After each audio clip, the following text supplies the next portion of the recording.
The following program was provided by an independent producer solely responsible for its content. The opinions expressed do not necessarily represent the views of this station, its staff, board of directors, or underwriters.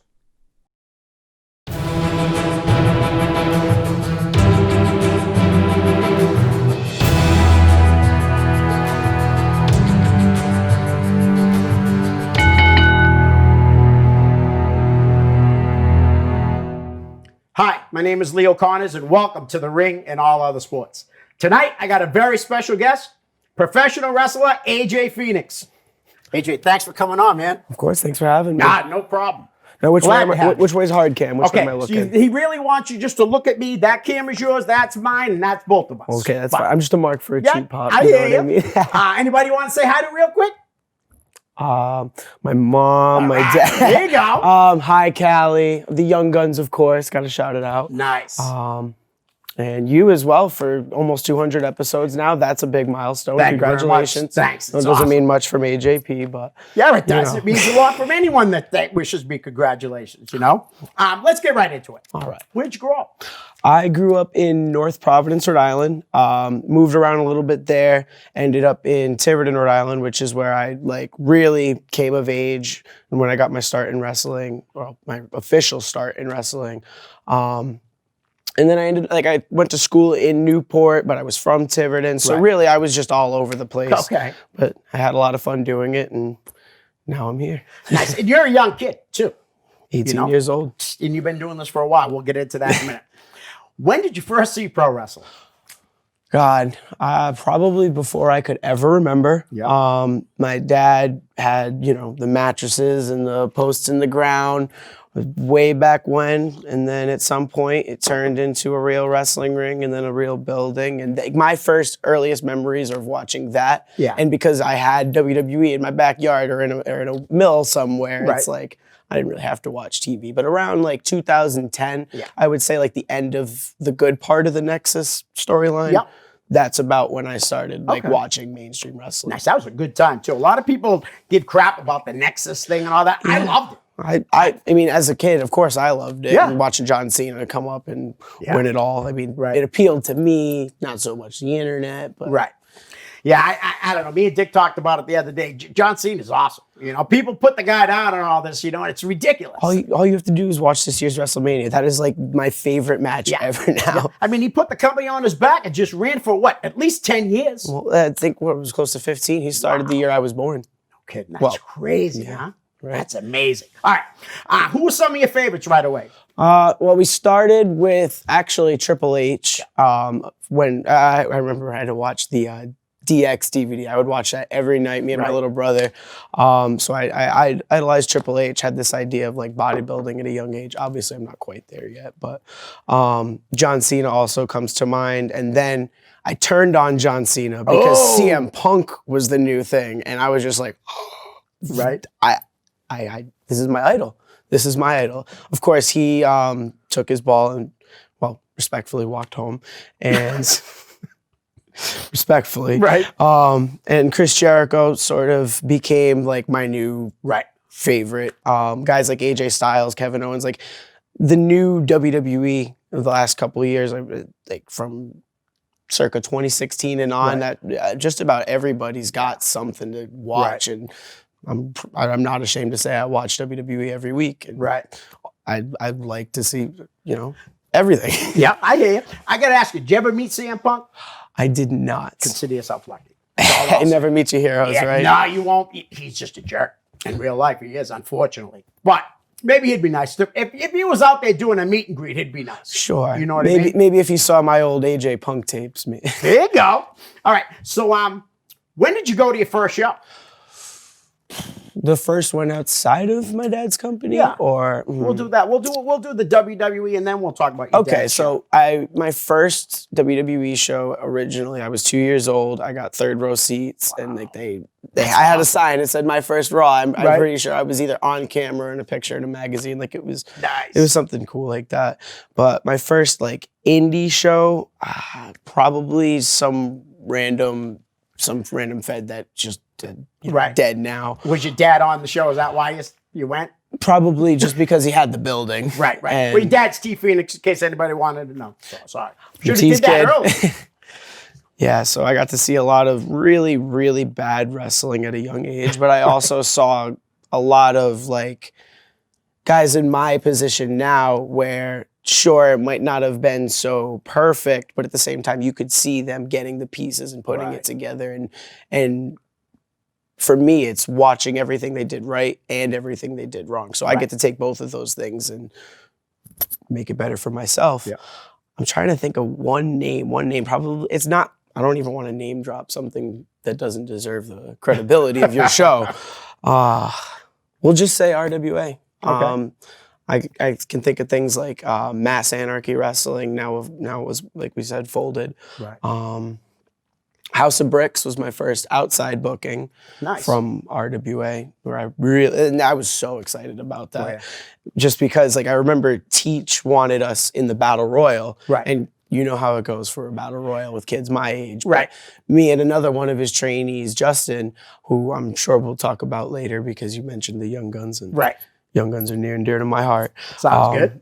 We impressed him enough in a match we had for Justin's Senior Project show that he's like, I want that match again in front of my fans in New Bedford. And it's just, of course, it's a VFW in New Bedford. It's not WrestleMania, but to me, it felt like WrestleMania. You know something though? It's still wrestling. Exactly. You know what I mean? You're a young kid just getting into it. All right. So how old were you when you knew like I have to be a pro wrestler? There was a couple different times where I was just like, ooh, this is a lot of fun. Or I was always steered away from it in a way. My parents have always wanted me, go to college. And if that wasn't what I wanted, it wouldn't be forced, like go to college. No, I got you. But like they want what's best for me and my brain. They tell me I'm gifted. So I guess that's, for a while, it was just like, all right, wrestling's not something I can do. But when I was 11 years old, my dad threw me in as little AJ Punk. I had full CM Punk garb. You had this full old gym in the middle of, I think it was Smithfield, just erupted for this 11-year-old kid. And that's really when I got the bug, I would say. But I did a couple more things like that. I wrestled Gino Giovanni doing that, which, what? Right. And I want to say when I was about 13 years old, I went to my dad and I was like, dude, I want to do this for real. Right. I want to be in a tag team with you. I want to do all these cool things. And for a while, we actually got to do that. And I'm very thankful for my dad giving me that opportunity. It's not easier for somebody who's born into wrestling necessarily. It's easier to get there, but it's not easy to prove you belong there. Exactly. So all these years later, I guess I would say I've proven myself, at least a little bit. That's awesome. All right, so now we'll get to the point where, who trained you? Brickhouse Baker. Yes. I had a couple classes with JT Dunn. I'll just name drop him because he's great. Say what you will about him, but exactly. I say the same thing all the time. Say what you will about him, but he's unbelievable. Exactly. Unbelievable. Exactly. Somebody I would love to find myself across the ring from. I took a couple classes from him. That's not really when I got going with wrestling. Right. But Brickhouse Baker taught me how to wrestle. Yeah. And how to be a wrestler, not just be a guy that goes in the ring with spandex on and does these moves. It was easier because he had practice on Monday, but then you also had his shows once a month. Right. And his shows were the most fun to be at. So now you've taken a month worth of training and everything he's taught you and you put it all into this match. And he's just like, damn kid, I'm proud of you. Like that's the best thing you could hear. That's awesome. He's trained a lot of people too. Who else was in the class? Was there anybody that I would know? So I'm not sure that you would be familiar because I know you're up in this area and this is more Rhode Island. The beginning of the class, we had Justin Coco Sylvia, one of my best friends who no longer at this time wrestles. I would hope that someday. Right. Hot Shot Deshaun also picked up very quickly. A couple months after us. He's one of the young guns now. Guys like Sean Leader, Nick Marchand, Dick Lane, all in rotation, would show up time to time. Kellen Thomas for a while came for just about every class, would fill in for Teach at times. Both of his kids, David and Devin. Of course, the golden boy, Harry Brooks, another young gun. I know I'm missing some key names. Oh, a guy named Coach Will, who I know you're not familiar with, Right. but you should be. I Yeah? want to put him out there All right right. now. Coach Will is unrecognized, undiscovered, but absolutely deserves a chance. He's been a referee for RWA for Nice. more than a year, but every moment he's had the whole crowd on his feet because he brought half of them there. He's a draw. Right. Come right. on. Is he really? How Yeah. are you not going to put a draw on the show? That's pretty cool. One more. He actually wanted me to bring him up. So we call him now Alessandro Russo. Okay. I think that's what it is. But I prefer his original name that Teach gave him, Alfonso Polic. All right. Just this little angry Italian man. Yeah. But like I said, a good rotation of guys Right. that are already established would come in and join the class and learn and teach. And That's a good of course, group, though. yeah, and the coolest part about it, I would say, is you start and you're coming in and you're taking bumps, but then by the end of it, you're watching everybody else taking bumps and you're Right. coaching other people on the outside how to lock up, how to go behind, how to do little things, Right. and getting to be a part of the teaching process. And I think that's really where I've learned the most, is because, I mean, now I know how to lead in a match. Now I Right. know how to be what I wanted or what I needed or what helped me succeed. Right. When they always say too that like you can learn from anybody, right? Like you could go in and wrestle a kid that had his second match, and you might learn. You might not, but you might learn something from the kid. You bring up a good point. Are you familiar with Ben Kachiri? He asks questions all the time. How do you say his last name? Because I say it wrong all the time. Kachiri. Kachiri. Yes. What do I call him? Cassius? Something like that. That's All what right. I called him All at right. first. But BC Kid is his wrestling Yes. name. And I would say I had one of my favorite matches ever Nice. against him. And not many people would expect a whole lot from him. He's the kid who sits in the crowd running his mouth a lot of the time. But Brickhouse gave him the chance. Yeah. He had so many moments in House of Bricks. We did a dusty finish with Michael Foster where he almost won the belt and the entire place erupted. And those are the moments that really mean a lot. But I'm glad I got to have one with him. And like you were saying, you get to learn something from Right. everybody. And I know I learned a lot from him in that match. And that is that no matter let me try that again. It's any given Sunday. That's the concept. Any given Sunday, anybody can bring it. And to get a "this is awesome" chant out of somebody who a lot of people would say, well, I wouldn't even pay $5 to watch that. And that's match. horrible, It's- right? Yeah. Okay. All right. So I'm going to prove to you that you should have spent $50 to watch this match. right. And that's what we did. Nice. So shout out to BC Kid. That's awesome. And I like how you said that too. You know what I mean? Like, people may not think like that. Look at Leon Ruff. Just the other Exactly. I mean, Yeah. that popped. I haven't popped that loud, honestly, in probably a year at Wrestle. Right. That really made me happy to see that. And then when he was up there, Yeah. Damien, and the belt falls on, and then Triple H does the tweet. That's why we don't call them belts. But it was hilarious. But that's good stuff. Oh, yeah. Tell us about your first match. My first match. Oof. So do we want to talk about my first official match, or do we want to talk about when I was still a little kid? How about we do the first official match? Okay. Well, that's a little harder to remember. You know what? I want to say it was a birthday party. Yes, it was a birthday party show. And of course, rules don't apply there. It's more or less whatever everybody does best for the sake of the family in attendance.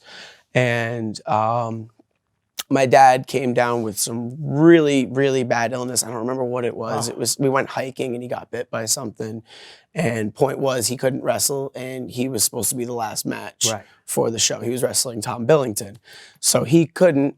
And so everyone's just like, well, Austin, you want to do it? And I was just like, all right, I guess I'm AJ Phoenix today. Right. And I want to say I killed it, but I was 12, 13 years old. Of course, I would think that You did. at the time. It's a better story.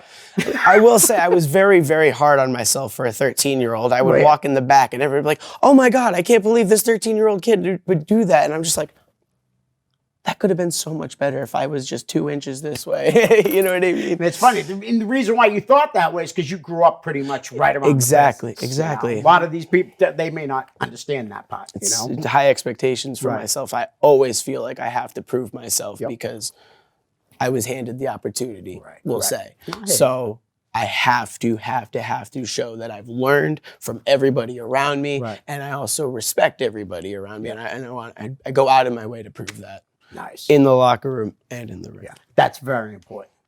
Being respectful in the locker rooms, absolutely. All right, I want to talk about the Young Guns.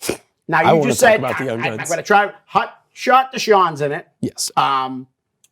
You're in it, and I already forgot. You just said. I'm sorry, Harry Brooks. Yes, sir. And who's the fourth? Jamie Tucker, the Okay. future Jamie Tucker. Yeah. And we, of course, Justin Coco Sylvia was one of us. Right. And then the rest of the training class is technically the Young Guns division of the Okay. RWA, but the official group is those names you just said. Nice. And it goes back to this. There's a couple different origin stories. Like me and, as I said before, me and Coco had, that's his name, Coco. Okay. We had the senior project show match that impressed Teach. Right. So that was our beginning story. Eventually, he added Deshaun into the mix with House of Bricks. Now that rhymed. Eventually, Harry Brooks gets his start, but by then it's me running the practice shows at the Chop Shop. Okay. And if you want, we can talk about that later. But he picked up steam really fast. He's a high school, college. I don't think he went to college. A high school wrestler. Okay. So somebody of that nature would obviously pick it up very Right. easily. He's very charismatic and he's so easy to hate. Yeah. I remember you're familiar with the Middlesex Express, of course. Absolutely. From Lowell, from the same city I'm from. Of course. He wrestled Stephen Lust dressed up as Stephen Broad because the similarities were so obvious. The blonde hair. Yeah. And I'm talking like when he first started, like when they Right. first started doing the Middlesex thing. He just skinny blonde guy that Yep. looks like Stephen Broad. So why not? And it worked. It was a Nice. glorified squash match, but right then and there, everybody knew, all right, he's one of them too. But the real official start to the Young Guns, RWA Legacy 2019. I had wrestled Kellen Thomas at the top of the top of the show, and many, including myself, have said that is my strongest showing. Right. And the rest of those guys, Justin, Deshaun, Harry, and Jamie, were in a scramble match later in the show, also with Jammin' Jack Connor. I'm not sure if you're familiar. Yeah, I with him. remember you used to team with them too, right? No. No? Okay. You might be thinking Nick Marchand. Yeah, I think I am. I got them mixed up. I'm a little offended. No, I'm just kidding. They had a scramble match and they completely stole the show. In the words of everybody, Teach, Right. Mike Antonucci, just all these different guys who at the time or even now mean like their opinions meant something. Right.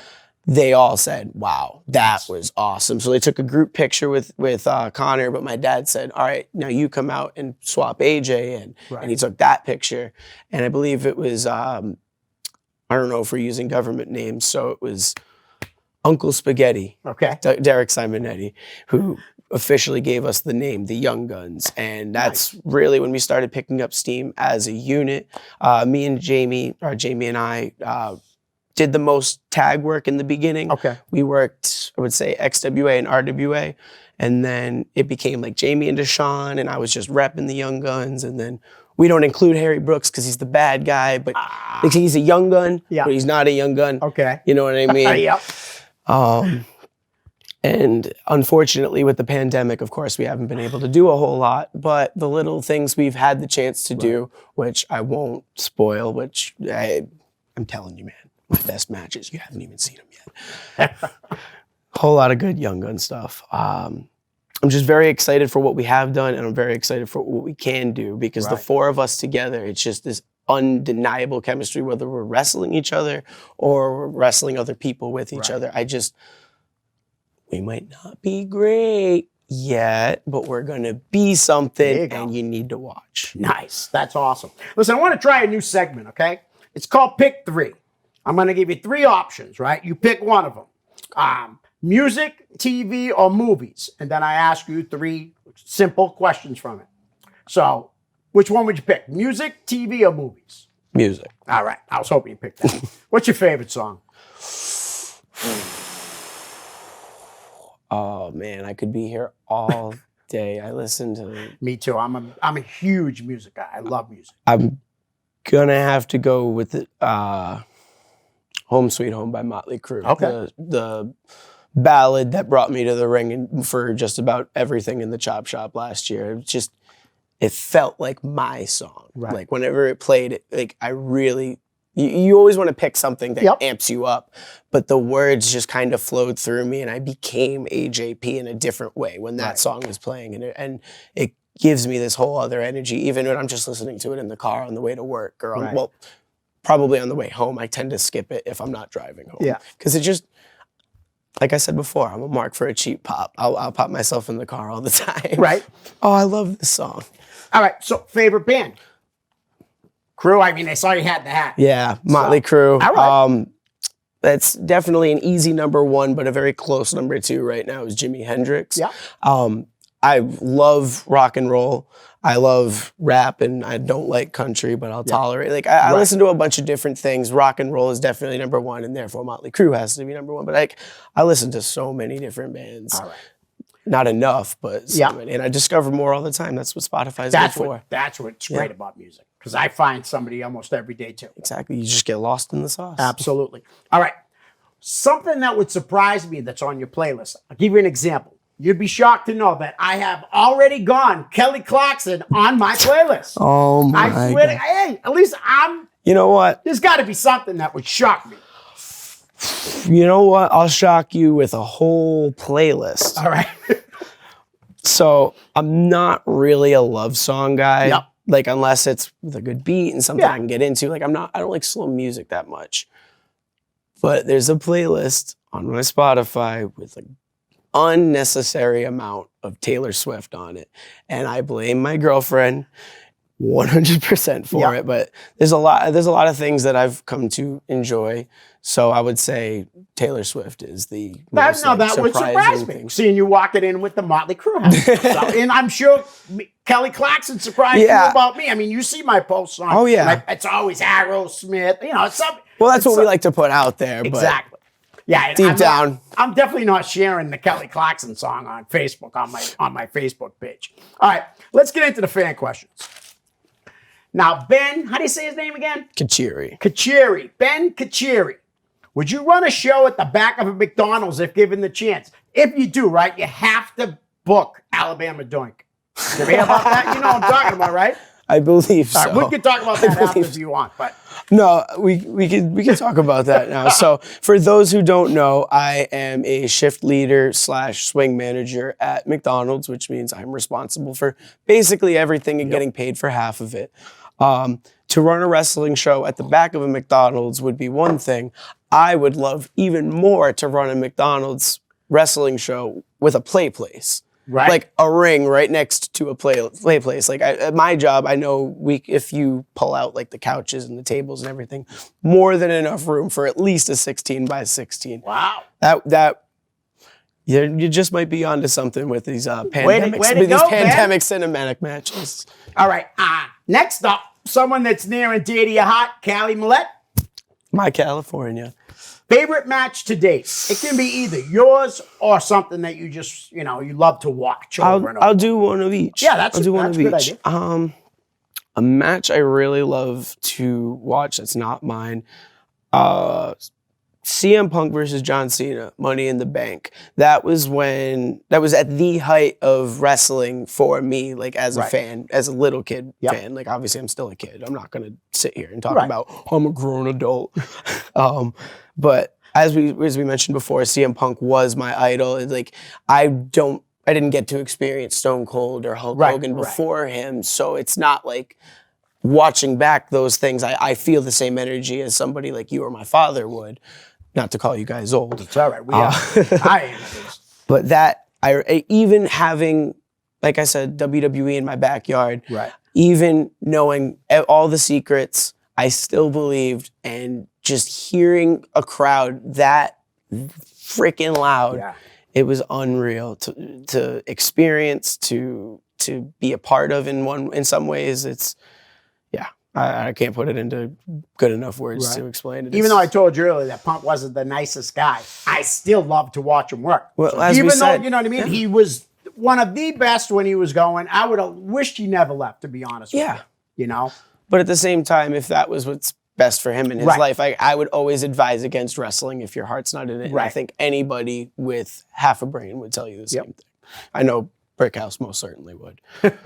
My favorite match that I've had, and I've had a couple, because I'll sit back and watch my matches till I hate them. I think that's what you're supposed to do. I don't know if you're supposed to hate them, but oh well, I digress. My favorite match that I've had, if not the one with BC Kid, would have to be one of the many I had with Hotshot Deshaun at House of Bricks. We were basically married to each other for a point. We did a ladder match at the, I want to say, is it Fairhaven? It's New Bedford. The gymnastics building.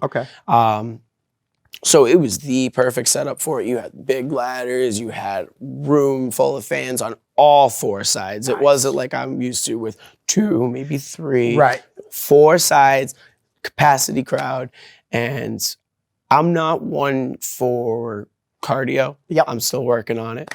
I don't have many matches under my belt, at least before this year, that were 10, 15, 20 minutes. Like I'll do it 10 to 12 tops. And I think everybody understands I'm young. It's really all they expect from me. But then to go out there and put on almost 20 minutes worth of wrestling with my best friend and to come back feeling better than I normally feel from any match, just like, wow, I want to go back out there and do it again. Like not blown up at all, just really reveling in it. And I don't get to do that in every match. There's a lot of them I come away like, man, that one little thing could have made that whole match so much better. It doesn't matter how good it was. It was just like that one little thing, it ruins it for me. But that match didn't have any of those little things. For me anyway. It wasn't the perfect ladder match. Of course, there was different things that could have been better. But for my first ladder match and for Brickhouse's company, which is my favorite of all time to work for and to represent him as his champion, just all the right factors for a perfect storm. And he's another young up-and-coming kid too, Deshaun. I think he's somebody you should have on here. Believe if he can get a ride. I have a list of a bunch of younger guys that I want to get on the show. All right, I'm just gonna, we'll talk about this guy after, but Coach C, he said he better be on the name game. So we'll definitely get you on there, Coach. All right? Next is Todd Graham.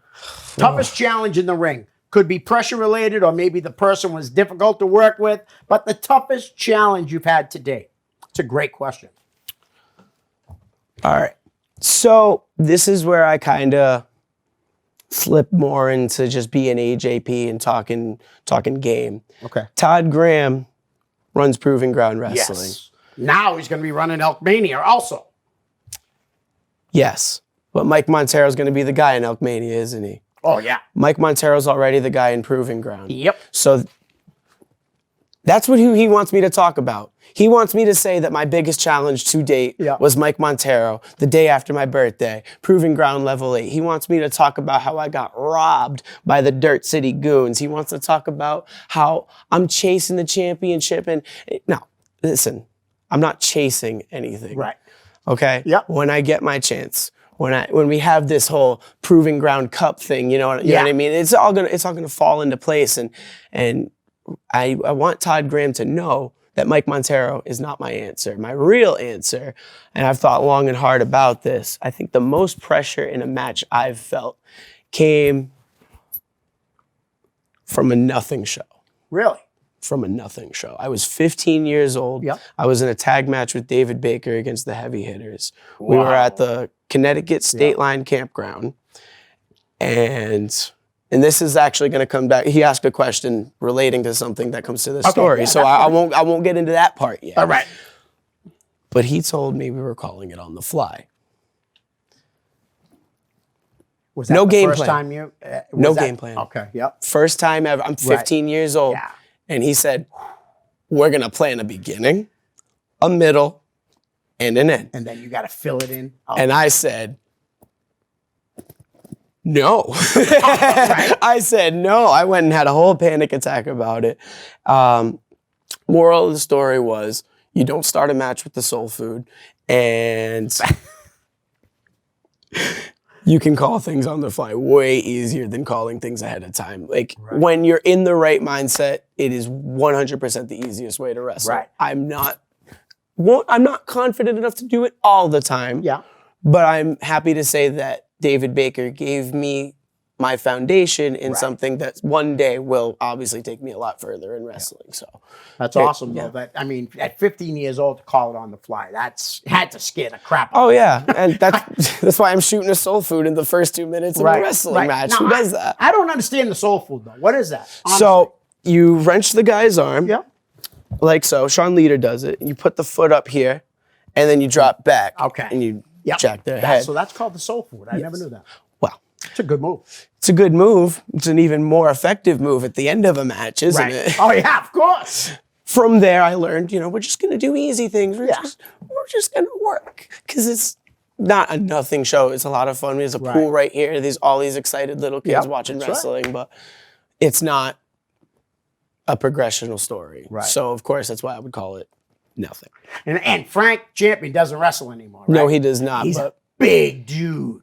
I mean, Shay's a good-sized guy, but Frank is a big guy. you better watch what you say about him. Oh, I would never say that. Are you kidding me? I ain't stupid. He's one of my favorite uncles growing up. Right. He spent a lot of time at my house. I'm not saying sleeping on my couch like a bum, but we have wrestling shows. Everybody's going to stay in town if you're coming from New York, Pennsylvania, New Hampshire. My dad's spot was the easiest spot to be at. So, yeah, glad you mentioned Frank Champion because he's a really good guy. Yeah. And I miss him, and I'd love to see him when this I wish whole crazy he shit's would over. come back and him and Shay. I like that. But Shay was teaming with Davey, too. Now, they're cousins, correct? Or was Davey's uncle or something? Davey is his uncle, I believe. Okay, yeah. And if I have that wrong, forgive me. But I'm pretty sure that's what it is. Yeah, Dave's a good guy. But so is Shay. From Brickhouse Baker, what did you learn from training with me? That's his first question. I learned how to wrestle. I learned the psychology of a wrestler. I learned why you do certain moves. Like it wasn't, when you showed up to Brickhouse Baker's class, he didn't tell you we're going to do this many jumping jacks around the ring. Right. He didn't tell you we're going to do this many sit-ups, this many, anything. We weren't coming to do cardio. You do cardio on your own time is his philosophy. Yep. So when you came to his class, you were coming to wrestle. So that's what we did. If you weren't brand new doing bumps and taking buckles and whatever else, you were running drills, wrestling drills. He would call a sequence of 6, 7, 8 moves. Obviously, the longer you've been going, the more moves get added to it, the more little nuances.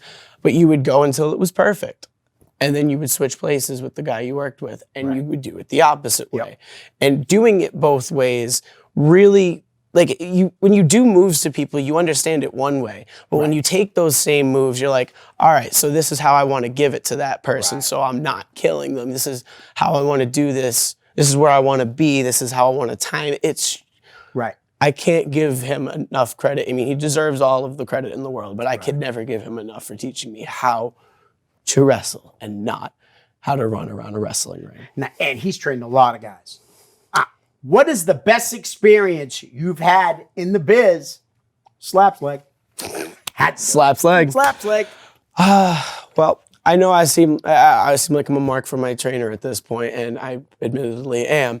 But House of Bricks is probably the best experience I've ever had in wrestling, and it wasn't just the shows either. Like it was the coolest thing for your trainer to put you in a trusted position as a mid-card / main event champion at 15, 16, 17 years old. I had an undefeated streak.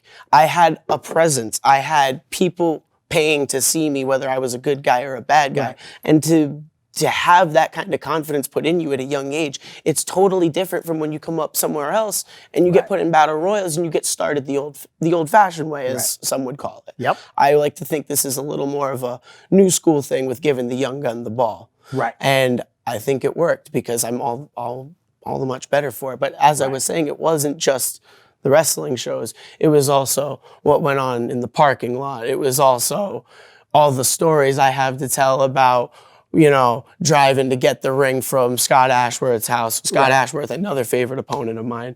And I'm happy to say I beat him. Wow. Beat Scott Ashworth. I'm sure we'll be talking about him on episode 200 because he teamed with Sonny. Sonny's one of my guests, so that's gonna I'll be definitely awesome. be watching. I want him on the love show, Sweet. too. You got to find him. I know. I have his number. All right, we'll talk. I'll send it to me. Well, I'll ask him first. Yeah, you got to. I don't want to catch the the Abba Zabba Big John Wayne. Can you do an imitation of him talking? Because some people can. I couldn't do it justice. I don't want to disrespect the man. Right. It's unbelievable though. He's When just- someone does it, it's very strange. Yeah, but he's. I don't want to say the wrong thing about the guy because there's nothing wrong with him in my opinion. Right. He's a great dude to be around. He's just very, very funny to have in a locker room, especially when his match is on next, and most guys have already talked about what's going to happen, and he's just like, "All right, kid, you ready?" And the one time I wrestled him, I remember I'm driving to the Fairhaven VFW, and I just remember thinking to myself, I don't want to call a match tonight. I just want to wrestle. And they tell me I'm wrestling Scott Ashworth. I'm like, Perfect. thank you. You thought this was a rib? I appreciate you. That's awesome. All right, David Baker. So we already went through the soul food thing that he said, but now, why is this picture of you? He put a trash can with the lid closed and flies flying around it. What's up with that? He's just busting your balls, Yeah, right? he's a ball buster. is. I love him like a big brother. Of course, most of my wrestling family is like either a big brother or an uncle or something, more accurately an uncle for him. He's close with my dad, so he's gonna shit on me any chance he gets. Of course he is. And literally any chance he gets. If you go through my Facebook, he'll just call me garbage here, garbage there, and for no reason. Right. I'll be talking about something that has nothing to do with wrestling. You're like, you still suck. And it's how you know he loves you. I was gonna say he'd be the first one punching somebody if he seen someone attack him. 100%. I was going through a little bit of a difficult time dealing with the whole loss of wrestling thing. The Watch This Fight wrestling show I was supposed to be a part of to defend my championship got canceled. And at that point, I was just like, all right, nothing's happening. Right. I give up. What am I gonna do? I deleted Facebook. I didn't want to hear it from anybody. And he put up a really nice post about me. And cool. I don't like to be the center of attention if I'm being a sob story, but I appreciate what he did for me. I really do. And like you said, he would be the first guy to punch somebody right in the teeth if they had a problem with me. Absolutely. Any of the Bakers. Oh yeah. Devin will make fun of you first, but he'll do the same thing. Okay. All right. Ronnie, I'm going to butcher his name. I butcher everybody's name. Vashon McAnew Jr. I don't know. He just says future top guy in the Indies. You're right. That's all I'll say. He's right. All right. Steven Russo got the last question in. How important do you think it is to get your opponent over as well as yourself? That is Alfonso Polak, as we mentioned earlier. Okay. Alessandro Russo. We actually hung out the other night and got some food with actually, I won't name drop him yet because he hasn't publicly returned to society. Okay. A surprise. We went out to we had to talk about wrestling. Of course, he was showing me his matches and all these different things he wanted to work on, and we had to talk. He mentioned like that's one of my strengths is having the ability at a young age to not just work for myself. Right. Put a match for other people together. BC Kid. Okay. That match is the golden example. I will show it to anybody to prove that I can not only lead a match, but pull somebody up to my level and let them stay there. I fully believe he can have that same match with anybody, and I think he could have done it before he wrestled me. But I know wrestling somebody that's so close to him, we've always been brothers, that gave him so much more confidence, as it would have for me if I was in that position, and that's all I could have asked for. And so that's how much that means to me. You're gonna look like garbage if you make your opponent look like garbage. You walk into the match talking about how they can't wrestle, how they couldn't beat anybody. What happens when they beat you? What happens when they out-wrestle you? What happens when you didn't bring your A game that day? What happens when you forgot your wrestling shoes and you're out there in Timberland boots like a jackass? Like, you always, always, always want to bring everybody up around you. And I listen to a lot of rap music about, you know, bringing the whole gang with me and this and that, but I really stand for that. And that's a big part of the Young Guns. And no matter where I go, I want them with me. And no matter where we go, I want all of our student friends to also take part and learn from us and take our place when we grow up and move on. And I mean, all of them are older than me. I can't say grow up, but I mean, But in the still, wrestling business, grow up. You see it with anybody. Right. Somebody like Matt Taven. Teach just posted pictures of him a couple of weeks ago or maybe a month ago. Completely unrecognizable, but working in a Fairhaven VFW, you see him on TV, all grown up. I'm sure he wasn't, a little kid when he was wrestling, Right, but you like wrestling ages you in a different way. Absolutely. I mean, that was a great way to bring that up, though. Honestly, like I wanted to go into like the name game, okay? And I want to talk about young guys that are from New England that have really, started to make their name known everywhere. The first one probably was Matt Taven, really, and like JT Dunn, guys like that, going out to California and wrestling and stuff. What did you happen to see the night he won the Ring of Honor World Title at Madison Square Garden? I mean, I'm not saying did you see it live. I didn't. I saw it later. I'm ashamed to admit that one of my flaws is I don't watch a lot of wrestling outside of WWE. I follow all of it on Instagram and Twitter and Facebook, and I'll watch all the highlights and I'll keep up with what's going on. And I probably saw the clips. Yeah, but I can't say I saw the match. Huh? I mean, for a local guy, I'd have to give a kid like you. For somebody that's friends with guys that have been trained by him, like that is a pretty cool thing. Yeah. All right, so let's go through some young guys right now. First one, Christian Casanova.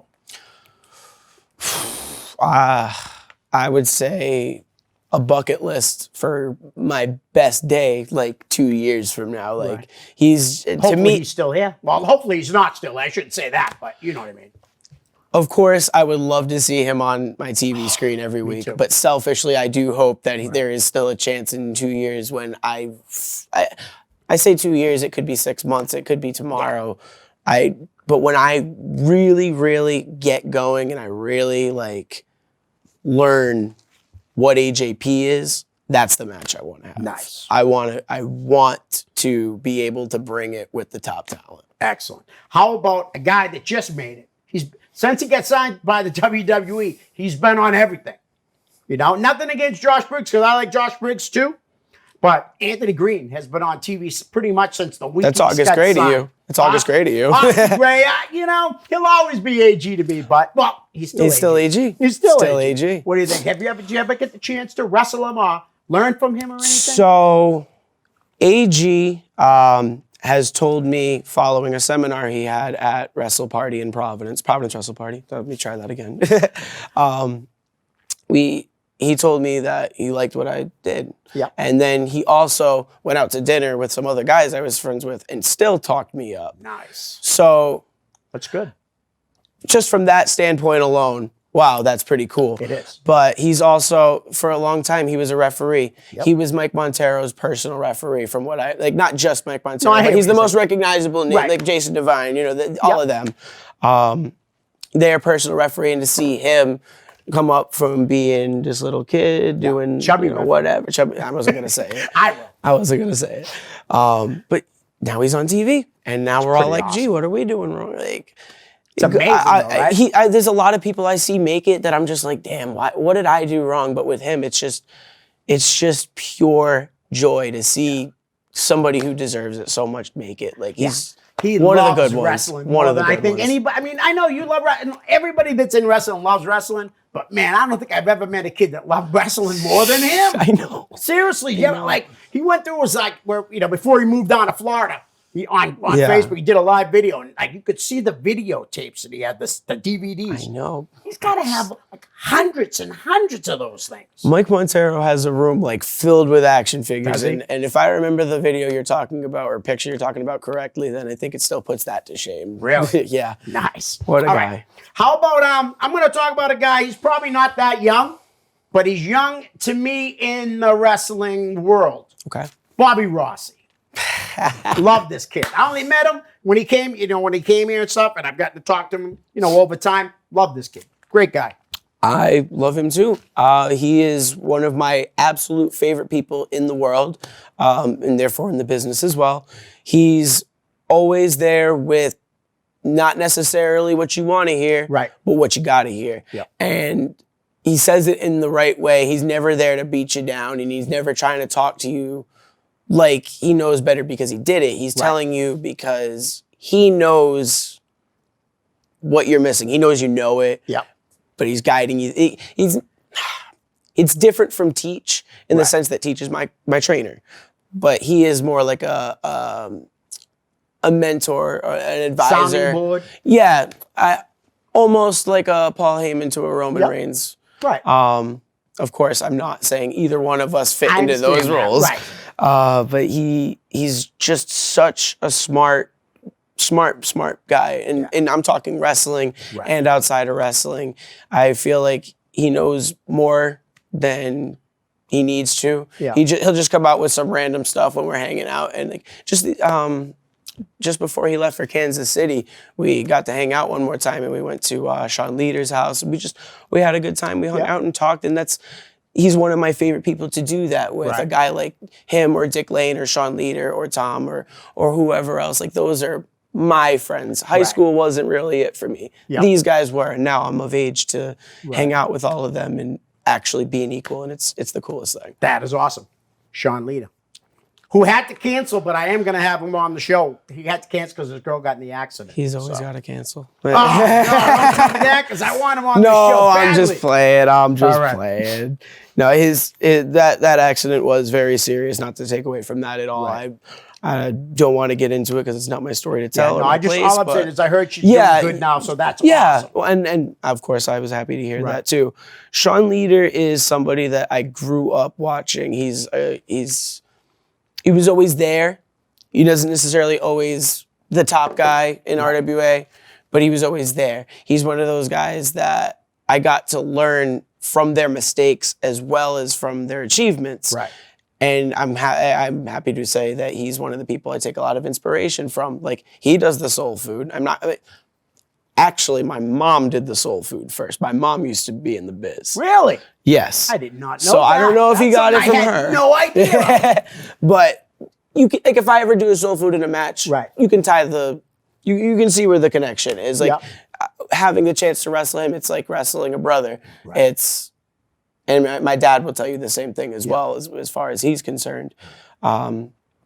He's just a really good wealth of knowledge that I think a lot of people sleep on. And it's a role I know he's trying to take on a lot more. He's trying to give back a lot more of what he's been able to have. And I think part of him doubts himself and his ability to make it. And that's why he's trying to take on such a mentorial role. But I think with the right amount of effort, he could be anywhere. He is just so talented. All right. Now, we say we're going to bring this kid's name up in the name game. If I'm not mistaken, his name is Chris Sanders. Yes. Coach C. His dad is Wolverine. So, what about the coach? Seems like a pretty good kid.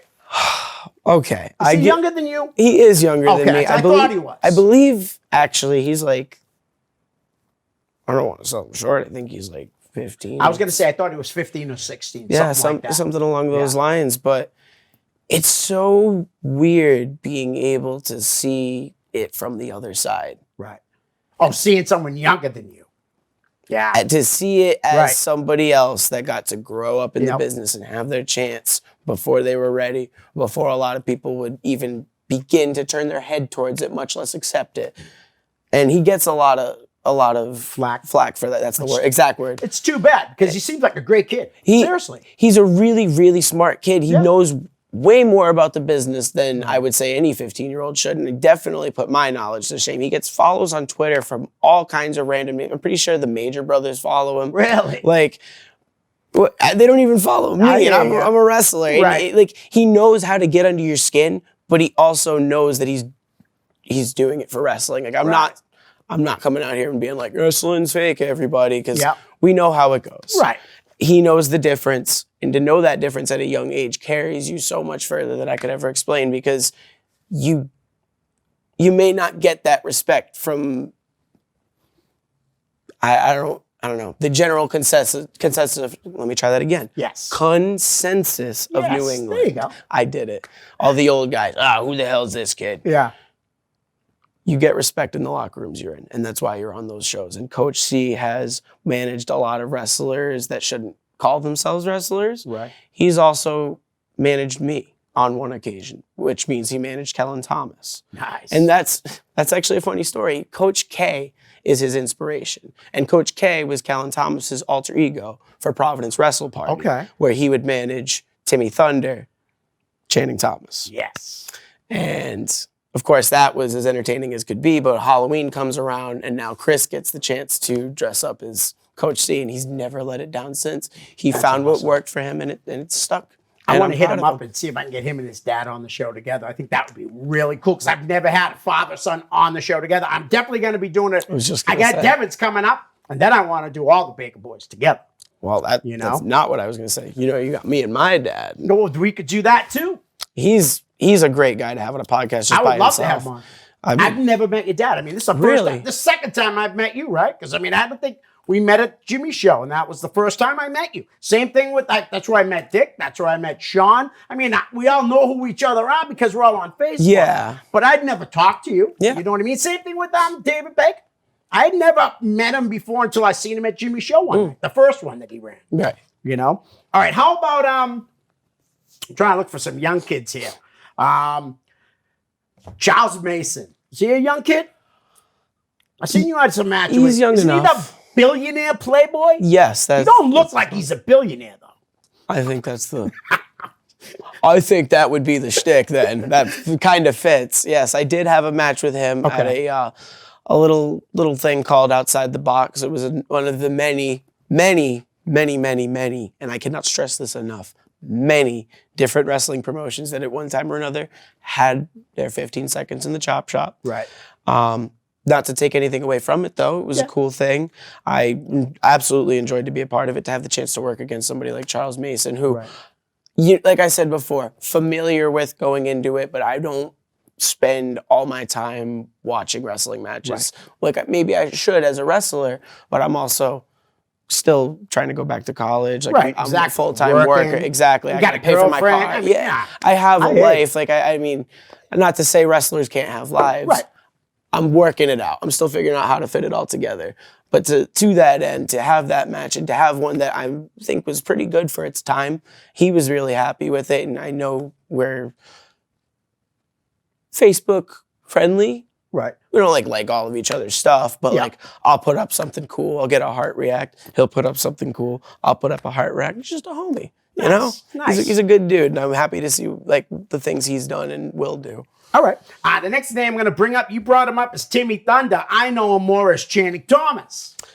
Yeah, I know he goes by both names. We teased him before, like almost 2 years ago.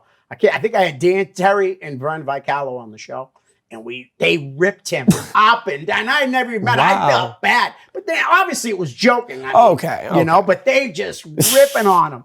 Then I had him on the show. What a great kid! What a wrestler! Yeah, I had somebody that I kind of look at myself and go, all right, AJP, time to step it up a little bit. Right. He's one of those that's absolutely at the top of his game, and he deserves every opportunity I see him get. I'll scroll through Instagram. I'll be like, oh, he's wrestling there. Good for him. Like, remember he went over to England, I guess. Exactly. I remember seeing that, and I was just like, how do you get the chance to do that? Like without working for a really big company. I just didn't know that was a real thing, and he made it real. Yep. So I don't know him very well. I'm not going to say we're the best buddies or anything like that, but I did have the chance to work him, and it was I think it was live on Facebook. It's buried somewhere in the internet. But I wrestled him. It wasn't a very good match. It was a rushed thing. Right. You know, we were just practicing, but he's a great guy, and I hope to get to be on a show with him soon. Nice. The last show before the pandemic, actually, NCW in Dedham. Yeah, I saw him there. Nice. How you doing, Channing Thomas? He really is good. How about another young kid, BRG, the Notorious? No, wait, the Victorious. You're the Notorious. The Victorious BRG, Brett Ryan Gosling. Okay. Uh-oh. No, I have nothing bad to say. The way you said that, I was like, oh. Well, he did try calling himself Notorious for a little bit there. Did he really? If I understand correctly, or if I heard correctly. And I'm happy that he doesn't do that. Not to say that I'm AJP, I'm No, the I biggest hear ya. wrestler, you can't do what I do, Right. because everybody does what we do. Wrestling's not original. BRG is somebody who, whenever I see him, it's always very friendly, but again, distant. But somebody I would consider myself loyal to when I was getting so I've had a couple different starts in wrestling. Okay. But my official start to the run I'm on now, Right. when I was 15 years old. Okay. My dad just got at the time, the new chop shop. Yeah. And I was going to be part of a team called Team Untitled. Okay. With Todd Harris, who was BRG at the time. Right. No, wait, BRG, who was Todd Harris at Yes, the time. yes. Dude, I'm sorry, I've had a long Sorry, day. I knew who you were talking about. Yeah. I knew that was his name when he first started. And so that's where my first persona, the Entitled AJP, came from. Okay. Is from the origins in that team. So, of course, nothing but love there. He is actually... I lost my train of thought. Yeah. A really good wrestler, a really good friend, and somebody I'm really happy for. We'll just leave it at that. And I had no idea that you guys had teamed. I just threw the name out because I like the kid. He seems like a bright kid, and he's a good wrestler. Somebody I'd love to wrestle now that so much time has passed. We've had matches before, Right. But Victorious versus Notorious, it just kind of writes itself. Triple syllables, triple letter. Yes. Dude, All I'm right. so So I'll sorry. give you one more name, and then I'll have you plug everything. Okay. How about I don't think he's as young as you got, like a lot of you guys, but DL Hurst, talented kid. DL Hurst. Not gonna say anything bad about him. I've heard things. It's kind of in the JT Dunn category. Just I don't know how I feel about him as a person. Yep. Interactions have always been friendly. Very, very good wrestler. Right. He had a match with Mike Montero again at Wrestle Party. I don't even remember how long ago, but I remember that sticking out as like, oh my God, like this is some wrestling. Like he brings it. He brings a different energy, I think. And that's good to see because like there's so many people that just want to wrestle. They just want to have their 15 seconds of their entrance music, and then there's the thing, but brings it. Nice. So. Well, why don't you plug yourself on your social medias? All right. That is at Notorious AJP on Instagram. That is AJ Phoenix on Facebook. You can add me as a friend because I don't want you to like me. If you want to find like 6 old matches on YouTube, that's the Notorious AJP. You can hit me up on Snapchat, Rap and Snapple. But you can find me all day, every day, repping them goddamn Young Guns. Nice. AJ, thanks for coming on. Thanks for having me. We'll do this again. Of course. Guys, we're out. Peace.